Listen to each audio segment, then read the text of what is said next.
3 వన్డేల సిరీస్లో భాగంగా భారత్ ఆఫ్ఘనిస్తాన్ జట్ల మధ్య ఫస్ట్ వన్డే మ్యాచ్ రేపు ధర్మశాల వేదికగా జరగబోతోంది.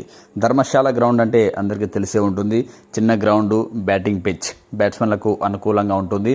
అట్ ద సేమ్ టైం స్టార్టింగ్లో కొత్త బంతితో ఫాస్ట్ బౌలర్లకు బాగా అనుకూలిస్తుంది. సో బ్యాట్కు బంతికి మంచి కాంబినేషన్ ఖచ్చితంగా ఉండబోతోంది. మ్యాచ్ అయితే హోరాహోరీగా జరగబోతోంది. టీమిండియా విషయానికి వస్తే టీమ్ 11 ఎలా ఉండబోతోంది అని ఒకసారి అబ్జర్వ్ చేస్తే ఓపెనర్లుగా రోహిత్ శర్మ ఖచ్చితంగా వచ్చే అవకాశం ఉంది.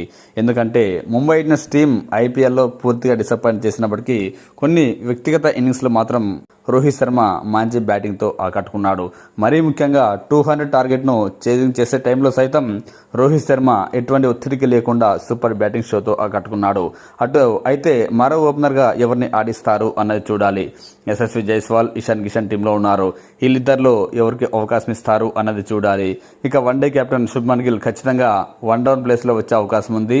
ఇక మిడిల్ ఆర్డర్ ఎలా ఉంటుందో కూడా ఒకసారి అబ్జర్వ్ చేస్తే శ్రేయస్ అయ్యర్ ఖచ్చితంగా టీంలో ఉంటాడు.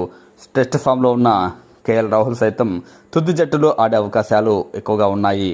కాకపోతే ఆల్రౌండర్ను ఎవరిని ఆడిస్తారు అన్నది కాస్త ఇంట్రెస్టింగ్గా ఉంది. సూపర్ ఫామ్లో ఉన్న వాషింగ్టన్ సుందర్ను ఆడిస్తారా, లేదంటే ఐపీఎల్లో దుమ్ము రేపిన నితీష్ కుమార్ రెడ్డిని ఆడిస్తారా అనేది చూడాలి. ముఖ్యంగా చెప్పాలంటే 2027 వన్డే వరల్డ్ కప్ను దృష్టిలో పెట్టుకుంటే మాత్రం నితీష్ కుమార్ రెడ్డికి ఖచ్చితంగా అవకాశాలు ఇచ్చే అవకాశం ఉంది. ఇంకా కొత్త కుర్రాల టీంలోకి వచ్చారు. హర్ష దూబే అండ్ ప్రిన్స్ యాదవ్. వీళ్ళకి ఎంతవరకు టీంలో అవకాశం ఇస్తారు, లేదంటే 2-3 వన్డేల్లో ఆడిస్తారా అనేది చూడాలి. ఫాస్ట్ బౌలర్ల విషయానికి వస్తే హర్షదీప్ సింగ్ అండ్ ప్రసిద్ధ్ కృష్ణ టీం 11లో ఆడే అవకాశాలు ఎక్కువగా ఉన్నాయి. ఇక స్పెషలిస్ట్ స్పిన్నర్ విషయానికి వస్తే కుల్దీప్ యాదవ్ ఖచ్చితంగా టీంలో ఉండే అవకాశం ఉంది. లేదంటే గుర్నూర్ బ్రార్కు ఏమన్నా అవకాశం ఇస్తారా అన్నది చూడాలి.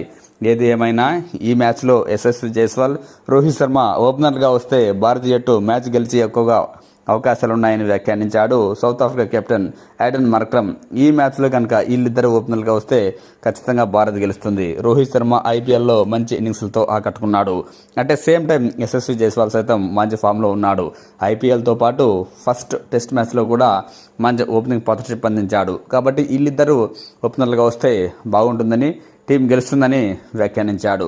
అంతేకాకుండా left hand, right hand combination కూడా ఆఫ్ఘనిస్తాన్ను ఇబ్బంది ఎక్కువగా పెట్టొచ్చని చెప్పుకొచ్చాడు.